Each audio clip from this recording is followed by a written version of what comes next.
Pi is a unique, irrational, transcendental constant number, being the ratio of a circle's circumference to its diameter, with this value remaining fixed regardless of its circle size. It's hard to pinpoint who exactly first became conscious of this ratio, though human civilization seems to have been very aware of this phenomenon for up to 4,000 years ago with the Babylonians. Now, Babylonians estimated pi to equal 3 in 1900 BC, though this approximation was not an accurate calculation, with the first true estimation being credited to the ancient Greek mathematician Archimedes of Syracuse. Using Pythagoras' theorem, Archimedes found the perimeter of two polygons, one inscribed in the circle and the other circumscribed. With the circle having an arbitrary diameter of 1, the perimeter of these polygons then provided an upper and lower bound of circumference,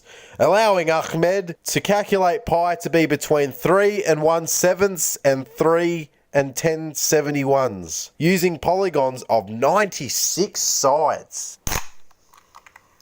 Archimedes' method has had in centuries-long mathematicians' arms race, attempting to derive pi's true value with William Jones in 1706, discovering pi's irrational nature. D.F. Ferguson in 1945 calculated the most accurate approximation of pi before the advent of the computer of up to 620 decimal places. Pi had profound implications in both a mathematical and societal context. The aspect in the gradual discovery of pi that makes it so important is its irrationality. In 1761, Swiss mathematician Johann Lambert proved that no rational fraction exactly equaled pi. Further, the German mathematician Ferdinand Lindemann proved in 1882 that pi is transcendental, which means that it does not solve any polynomial equation with integer coefficients. This leaves the implication that there isn't ever going to be a simple way of describing pi using arithmetic. It's fair to ask, why do mathematicians care so much about pi, and how has it impacted them? It goes further than just an obsession with circles.